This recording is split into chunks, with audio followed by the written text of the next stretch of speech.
का जवाब तो मैं आखिर में दूंगा ही। मैं सिर्फ इतना कहना चाहता हूं कि इस पश्चिमी बंगाल में लोगों ने कांग्रेस को देखा है, सीपीएम की सरकार को देखा और सीपीएम को हटाते वक्त इस आशा और विश्वास के साथ ममता जी की सरकार बनाई थी कि ममता जी शायद अच्छा प्रशासन देगी।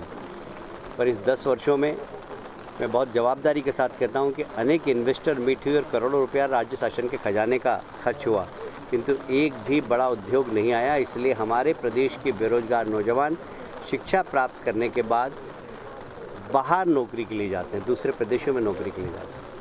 एक समय था जब पश्चिमी बंगाल की शिक्षा का स्तर बहुत उच्च कोटि का था। आज शिक्षा के क्षेत्र में राजनीति होने के कारण पूरे शिक्षा क्षेत्र में जिस तरीके की अराजकता है, उससे पश्चिमी बंगाल की शिक्षा का स्तर भी खराब हुआ है। यदि आप लॉ एंड ऑर्डर की बात करें तो कानून और व्यवस्था इस प्रदेश के अंदर चौपट है। विधायक को फांसी पर लटका दिया जाता है पर उसके अपराधियों को नहीं पकड़ा जाता। बाकी हत्या को आत्महत्या में परिवर्तित करने की कला यदि किसी प्रदेश की पुलिस में है तो पश्चिमी बंगाल की पुलिस में है और यहाँ के राजनेता लोग आंख बीच के बैठे रहते हैं। कुल मिलाकर एक अराजकता का वातावरण है पूरे प्रदेश के अंदर। लॉ एंड ऑर्डर नहीं है, शिक्षा का जो एक स्तर था वो समाप्त हो गया। बेरोजगार नौजवान आज भी शिक्षा प्राप्त करने के बाद नौकरी की तलाश में देश भर में घूमते हैं। पश्चिमी बंगाल में नौकरी भी नहीं है और ऐसे समय में जब तुष्टीकरण की नीति के कारण पूरे पश्चिमी बंगाल के अंदर यदि आप देखेंगे तो आतंकवाद बढ़ रहा है, आतंकवादियों का पनाह स्थल हो गया। यदि आप देखेंगे तो नक्सलवाद जंगल महल में बन रहा है, बढ़ रहा है। नक्सलवादी को जमानत दिलवाकर पश्चिमी बंगाल की पुलिस की सुरक्षा में पूरे जंगल महल में अराजकता करने के लिए छोड़ दिया। एक ऐसे नक्सलवादी को जिसके ऊपर अनेक हत्याओं के आरोप हैं। ये कैसी सरकार है? कुर्सी के लालच में जिस तरीके से यहाँ पर तुष्टीकरण की नीति चल रही है, जिस समय की अराजकता चल रही है, क्या प्रदेश की जनता को माफ़ करना चाहिए? मैं आपसे पूछना चाहता हूँ। वह रविन्द्रनाथ टैगोर जिनका संगीत सारी दुनिया के अंदर गूंजा जाता है, वहाँ पर अब बम की आवाज़ आती है, गोली की आवाज़ आती है।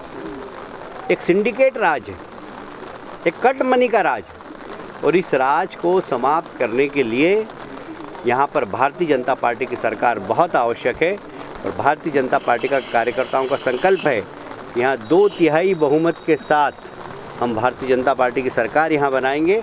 एक अच्छा प्रशासन ला कर देंगे, एक ऐसा प्रशासन देंगे जहाँ पर क्वालिटी एजुकेशन हो, एक ऐसा प्रशासन देंगे जहाँ के बेरोजगार नौजवानों को रोजगार देने के लिए यहाँ इंडस्ट्रियलाइजेशन हो, एक ऐसा प्रशासन देंगे जहाँ पर लॉ एंड ऑर्डर हो, एक ऐसा प्रशासन देंगे जहाँ पर महिलाओं का सम्मान हो। जैसे आप लोग बोले थे जो लोकसभा में जैसे 23 सीट मिलना चाहिए, तो इस तरह की संख्या की तरफ से आप कुछ बोलना चाहेंगे? विधानसभा में कितने सीट? बिल्कुल 200 से ज़्यादा सीट हम पश्चिम बंगाल में जीतेंगे और 2/3 बहुमत से ज़्यादा जीतकर सरकार बनाएंगे। 50,000 दुगना कर दिया पूजा के लिए, 25,000 था पहले, इस साल ममता सरकार 50,000 कर दिया। देखिए, ये चुनाव प्रलोभन है। अभी तक तो वो मदरसे बनवाने में लगी हुई थी, अभी तक तो वो मौलवियों को स्टाइफंड देती थी, पर चुनाव वाला वर्ष है तो अब उनको पुजारी भी ध्यान आ गए। उन्होंने पुजारी भी 8-1 हज़ार लोगों को देने की कोशिश की, जबकि इस प्रदेश के अंदर 2 लाख से ज़्यादा पुजारी हैं, पर उन्होंने 8,000 देकर एक तिलक लगाकर ये संदेश देना चाहती हैं कि वो बड़े सॉफ्ट हिंदुत्व वाली हैं। पर सारा प्रदेश जानता है और सारा देश जानता है कि तुष्टीकरण के कारण उन्होंने जिस तरीके से प्रदेश में अराजकता फैलाई है, जिस तरीके से तुष्टीकरण के कारण शिक्षा में हमारे यहाँ माँ बोलते हैं, हमारे यहाँ माताजी को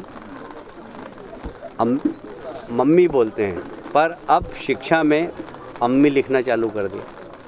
ये शिक्षा में जो परिवर्तन हो रहा है ये तुष्टीकरण की नीति के कारण हो रहा है और इसलिए मुझे लगता है कि बंगाल को बचाना है, बंगाल की संस्कृति को बचाना है तो ममता जी को अपदस्थ करना होगा, ममता जी की सरकार को हराना होगा और एक राष्ट्रवादी सरकार इस प्रदेश में लाना होगा।